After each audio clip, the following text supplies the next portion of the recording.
안녕하십니까. 3차시 집합의 연산 파트. 자, 오늘도 열심히 한번 해봅시다. 집합의 연산. 여러분들이 좀 그래도 부담없이 잘 할 수 있는 파트예요. 지금 세 가지 개념 있죠? 자, 요 개념 설명 들어가겠습니다. 집합의 연산부터 이제 시작을 해봅시다. 자, 집합을 가지고 이제 연산을 한다는 거는 우리 숫자 계산할 때처럼 더하기, 빼기, 곱하기, 나누기 이런 개념으로 받아들여도 되겠죠. 그거를 집합만의 기호를 이용해서 표현을 해보는 겁니다. 자, 교집합. 교집합이라는 건 두 집합 사이의 관계를 우리가 이제 벤 다이어그램으로 그리면 이제 이런 모양이죠. 두 집합이 있을 때 교집합이라는 거는 바로 공통된 부분, 이 부분을 교집합이라고 얘기하죠.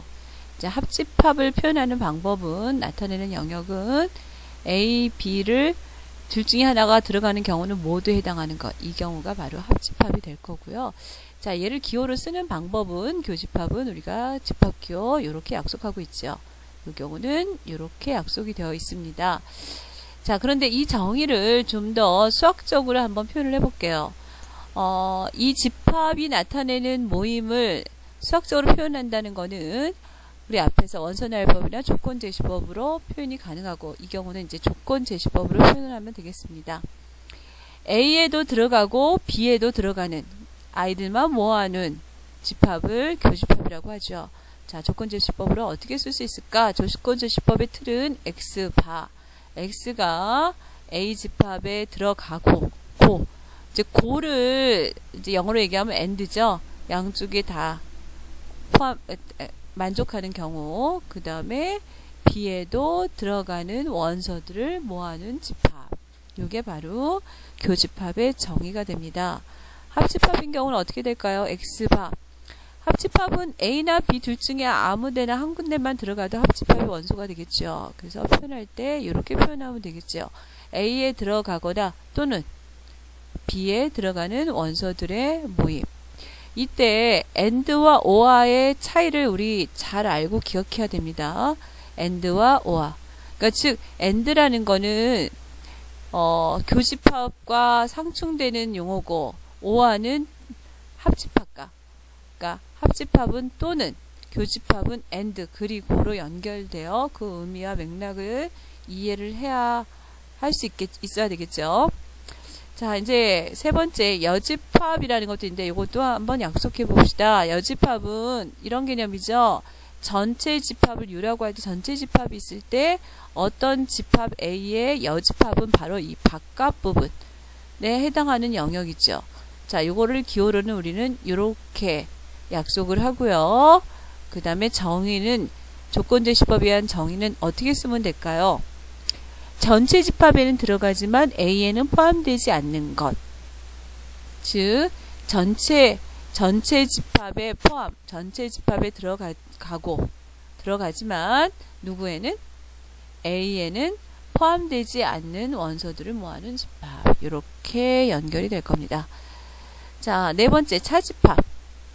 차집합이라는 개념은 우리가 이제 기본 연산에서 그냥 수식 연산에서 할 때처럼 뺀다는 개념이죠. A 차집합 B인데, 바로 약속하는 방법은 A라는 집합에서 B에 해당하는 걸 없애라는 얘기죠. 그러니까 B에 해당하는 이 부분이 없어지는 거죠. 그러면 이제 남는 부분은 어디만 남을까? 바로 여기만 남겠죠. 이 부분이 바로 A 차집합 B에 해당할 겁니다. 자, 얘를 정의를 조건제시법으로 쓰는 방법은 어떻게 써야 될까? X바. X는 누구한테는 들어가지만, A에는 들어가지만 누구한테는? B에는 들어가지 않는 애들만 모아놓은 거죠. 여기도 역시 가운데는 연결은 AND죠. 이것도 만족하고 이것도. 둘 다 만족할 때 가능한, A는 들어가고 B에는 들어가지 않는 원소들을 모아놓은 집합. 이렇게 설명이 가능할 거고요. 자, 마지막 이제 서로서라는 것도 이제 써놨는데, 서로서는 두 집합이 연산이라기보다는 어떤 관계죠. 어떤 상태의 관계냐면, 전체 집합 안에서 두 집합이 공통 부분이 없이 이렇게 따로 놀 때, 이게 따로따로 겹치는 부분이 하나도 없을 때 얘를 우리는 서로서의 집합이다 라고 얘기를 하고요. 얘네들의 조건을 우리가 기호화해서 표현한다면 가장 보편적인 표현은 이게 되겠죠. 두 집합의 공통 부분이 없을 때 바로 두 관계는 서로서구나 라고 될 겁니다. 자, 이렇게 기본적인 연산 중에서 교집합, 합집합, 여집합, 차집합, 서로서로의 개념을 정의를 했고요. 자, 그리고 났을 때 이제 연산 법칙. 자, 이 연산 법칙이라는 개념도 우리 굉장히 자연스럽게 느낌이 들어옵니다. 자, 연산 법칙은 우리가 벌써 수식에서도 이미 많이 썼죠. 그 세 가지 기본, 교환, 결합, 분배. 수식에서 썼던 그 연산 법칙이 집합에서도 거의 비슷한 분위기로 그대로 적용이 된다고 생각하면 됩니다. 자, 수식인 경우를 한번 여기다 검토를 해볼게요. 자, 연산 중에서 덧셈과 곱셈에 대해서 우리는 교환 법칙을 어떻게 얘기합니까? A 더하기 B가 B 더하기 A와 같더라. 이게 덧셈의 교환 법칙. 곱셈의 교환 법칙은 A 곱하기 B가 B 곱하기 A와 같더라. 곱셈의 교환 법칙. 덧셈의 결합 법칙. A 더하기 B 더하기 C. 자, 이 결합은 A 더하기 B 더하기 C를 하는데 앞에 걸 먼저 더하나 뒤에 걸 먼저 더하나 같더라. 이게 덧셈의 결합 법칙. 곱셈인 경우도 여기다 써줍시다. A 곱하기 B 곱하기 C. 이게 A 곱하기 B 곱하기 C하고 같더라. 마지막 분배 법칙은 덧셈과 곱셈을 한꺼번에 연결하여 표현하죠.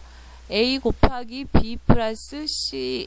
자, 덧셈과 곱셈이 들어가면서 얘를 분배 법칙에 의해서 A 곱하기 B 더하기 A 곱하기 C하고 같은 결과를 만들더라 라는 건데, 이거를 그대로 집합에서는 연산, 합집합과 교집합에 연결해서 똑같이 표현할 수 있을 겁니다. 자, 그 개념을 그대로 연결해서 한번 해볼게요.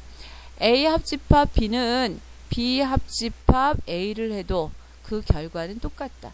이거는 벤 다이어그램에서 직관적으로 금방 와닿아요. 그러니까 교환법이 성립한다. 교집합일 때도 마찬가지. A 교집합 B는 B 교집합 A하고 똑같더라. 그다음 결합법칙은 요거죠. 자, 둘 다 합집합인 경우, 세 개의 집합이 합집합인 경우 얘를 먼저 결합한 경우나 뒤에 거 먼저 결합한 경우나 그 결과가 같더라. 여기다는 어떻게 써주면 될까? A 합집합, B 합집합, C인데 이렇게 연산을 먼저 하고 A를 연산하나, 앞에 거 두 개 하고 하나 똑같다. 교집합인 경우도 마찬가지로 A 교집합, B 교집합, C를 하는데 이렇게 앞에 거 두 개 한 거나 뒤에 거를 교집합하고 앞에 거 하나 같더라 이거죠. 수식 계산일 때의 개념과 거의 똑같습니다. 마지막 분배 법칙, 제일 많이 쓰이는 분배 법칙. 자, 분배 법칙은 여기서 곱하기하고 덧셈이 연결될 때 분배 법칙이 나오듯이 여기서도 합집합과 교집합이 연결되면서 분배 법칙을 해주는 거죠. 이 가로 안에 있는 값들과 A와 합집합으로 분배를 하는 겁니다. 즉 A 합집합 B가 되고 A 합집합 C가 되고 그 사이는 교집합으로 연결되죠. 그럴 때 이 연산의 결과가 똑같더라. 이게 분배 법칙일 겁니다.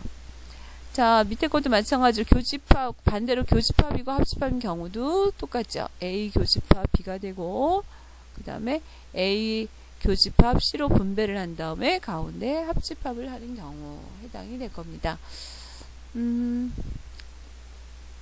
어려움 없이 잘 따라오고 있죠. 유한집합의 원소의 개수.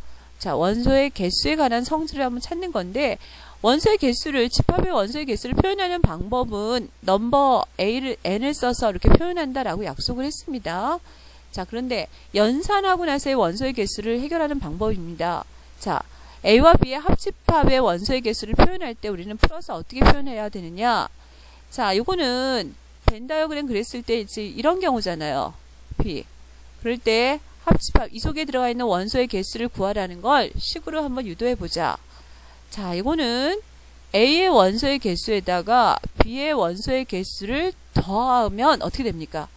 더하면 사실은 요 가운데 부분은 어떻게 돼요? 겹치지요. 그러니까 이게 그냥 더해서 끝나면 원소의 개수가 실질보다 합집합의 원소의 개수보다 커진단 말이야. 그러니까 요건 두 번 겹쳤으니까 요거에 해당하는 부분, 즉 A 교집합 B에 해당하는 거는 빼줘야 좌우식이 맞겠죠.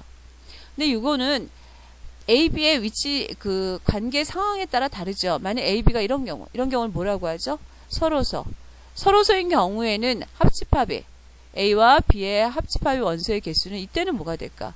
그냥 A 플러스 B 해도 되겠죠. 그렇지만 교집합이 있다면 가장 보편적인 경우는 이렇게 나올 겁니다. 자, 요거를 요번에는 이제 3개짜리인 경우에 합집합의 원소의 개수야.